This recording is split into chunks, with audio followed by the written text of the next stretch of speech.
Every Sunday I still set the table the same way I have for 40 years. 6 chairs, 6 plates. Most weeks only 2 of those chairs get used.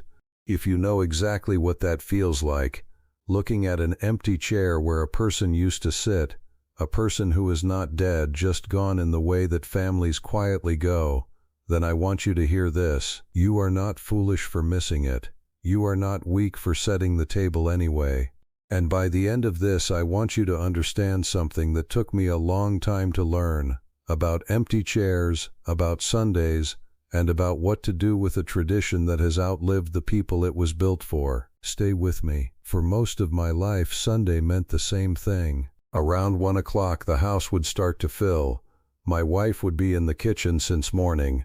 The table would be set with the good plates, not the everyday ones, because Sunday deserved better dishes. By 2 o'clock, the house was loud. My 3 children, their spouses eventually, then grandchildren running through rooms they weren't supposed to run through, someone always arguing good-naturedly about a football score, someone always late, someone always bringing a dessert that didn't quite work but got eaten anyway out of love.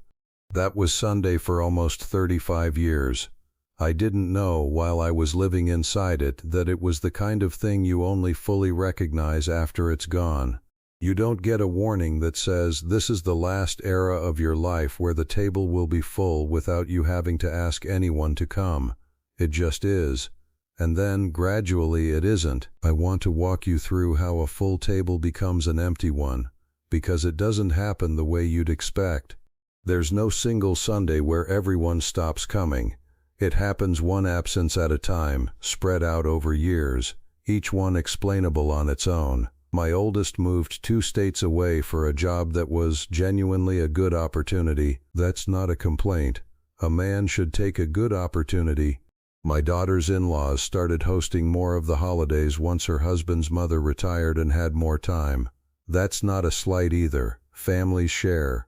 My youngest started spending Sundays with his wife's family because her parents were older and frankly needed the visits more urgently than I did at the time. Each of these on its own was reasonable. Each of them I understood and even agreed with, but they added up.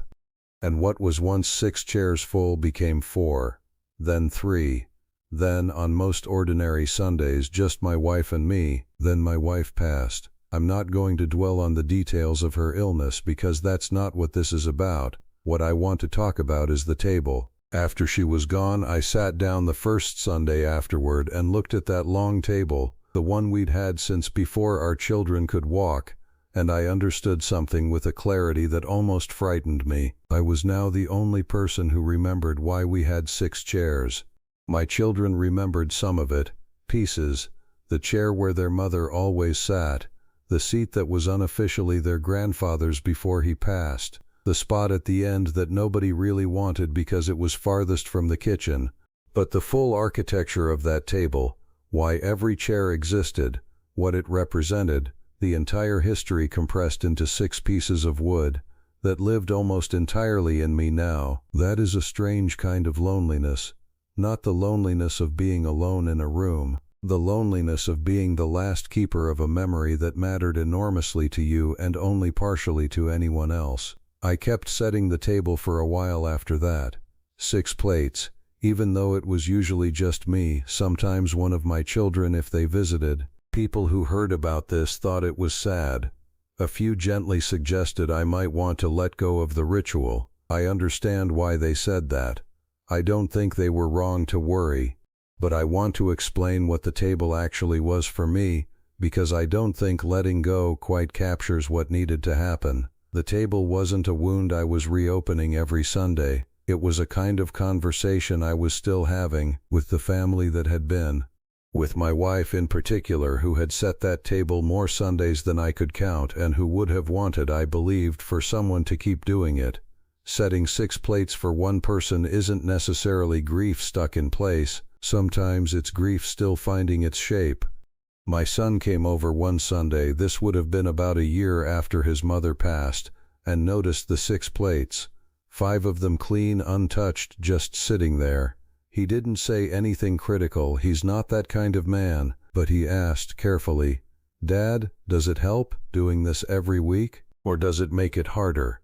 It's a fair question. I had asked myself a version of it many times and never landed on a clear answer. I told him the truth, which was that I didn't fully know. Some Sundays, setting the table felt like keeping a promise. Other Sundays, it felt like staring directly into the size of what was missing. Both things were true, often in the same hour. He didn't tell me to stop. He didn't tell me to keep going either. He just listened, and then he said something that stayed with me. He said, maybe it doesn't have to be the same thing every week. Maybe some weeks it's a promise, and some weeks you let it just be a table. That gave me permission I hadn't known I needed. About 6 months after that conversation, I made a change, a small one. I stopped setting 6 plates automatically. Instead, I started asking myself, each Saturday night, who was actually likely to be there. Some weeks that was just me, some weeks one of my children. On a good week, 2 of them with grandchildren in tow. I set the table for the people who were coming, not for the people who used to. This sounds like a small adjustment. It did not feel small. It felt like admitting something, like crossing a line I had been avoiding for almost 2 years. But here is what I found on the other side of that line. The table I set for the people who were actually coming felt different than the table I set out of memory. It felt less like a shrine and more like a meal, less like proof that something had been lost and more like evidence that something was continuing, just differently shaped than it used to be. There was a longer process underneath that smaller decision. I want to talk about that too. The big table, the one built for 6, the one that had hosted 35 years of Sundays, eventually started to feel like the wrong shape for the family I had now. It wasn't that the family had failed to live up to the table. It was that the table had been built for a season of life that had ended, not tragically, just ended the way every season eventually does. I replaced it, not right away. It took me close to 3 years to feel ready. I found a smaller round table, seats 4 comfortably, 5 if everyone doesn't mind being a little close. The first Sunday I used it, my daughter came with her 2 children. We sat at that new table, 4 chairs, all of them full. It was the first Sunday in years where every chair at the table was occupied. I hadn't realized how much I missed that specific feeling, a full table, until I was sitting at one again, even though it was a different table, even though it would never again be the original 6. I want to say something carefully here because I think it matters. The new table did not replace what was lost. I want to be honest about that. It would be dishonest to suggest that a smaller table and a different rhythm of visits simply solved the original loss. My wife is still gone. My children's lives are still spread across distances and obligations that have nothing to do with how much they love me. Those facts haven't changed and aren't going to change. What changed is what I was asking the table to do. For a long time, I think I was asking that table, the big one, the original one, to hold the entire weight of everything I had lost. The marriage, the loud years, the version of family that existed when everyone was younger and closer and more available. No table can hold that. No ritual, however sacred, can fully contain a grief that large. When I let the table just be a table again, a place where the people who were actually present could sit together and eat a meal, it became lighter. Not because the loss got smaller, because I stopped asking one object to carry all of it. I also did something else, around this same time, that I think mattered as much as the new table. I stopped assuming Sunday had to be the day. For 35 years, Sunday was sacred. It was when the family gathered, full stop, no negotiation. But my children's lives, as adults with their own households, don't always bend easily around a fixed Sunday. Soccer practices, in-law obligations, work that bleeds into weekends more than it used to. I started asking, instead of assuming, what day actually works this month.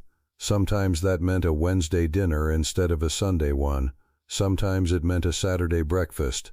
The day mattered less than I had always believed it did.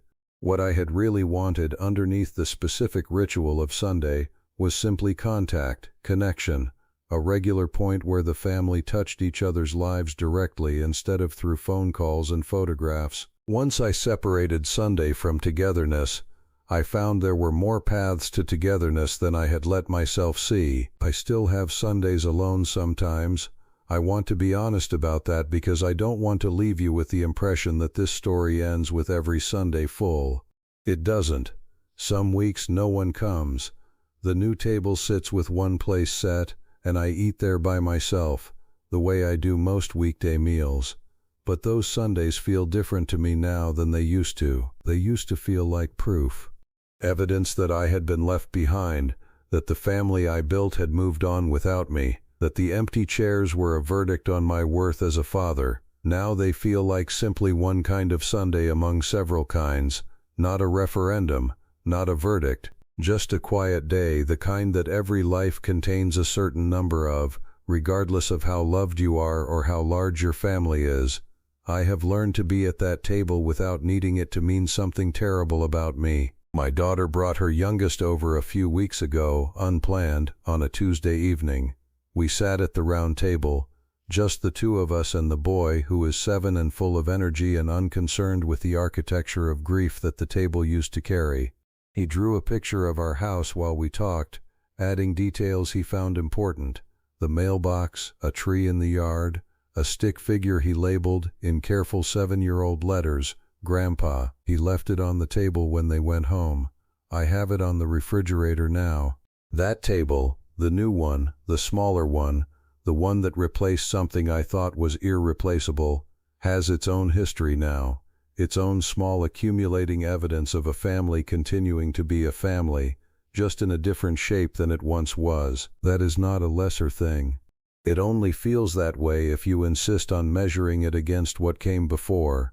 If you have an empty chair at your table, whether it's empty because someone passed, or because life simply pulled people in different directions, or because a marriage ended, or because grown children built lives that don't circle back to your kitchen as often as you'd like, I want to say something to you plainly. The chair being empty does not mean you failed. It does not mean you weren't loved enough, or didn't give enough, or did something wrong that drove people away. Families change shape. That is not a tragedy. That is simply what time does to every family that lasts long enough to experience several of its own seasons. The work, and I do believe it is work, real work, not easy work, is learning to set a table for the family you actually have now. Not the one you're missing, not the one you're mourning, the one that is still, in whatever form, here. I am 82 years old. I still think of the big table sometimes. I still remember exactly where everyone used to sit, the particular sound of that house when it was full of people who needed nothing from me except my presence at the head of the table. I don't think that memory will ever stop mattering to me. I don't want it to, but I have also learned that memory and the present don't have to compete with each other. I can miss the table that was, and still sit gladly at the table that is. Both things held at once without one canceling out the other. That is, I think, most of what getting old well actually requires. Tell me who used to sit in your empty chair. Tell me what you've done with the space that's left. We don't talk about this enough. The quiet reshaping of family as we age. I think it deserves more honesty than it usually gets.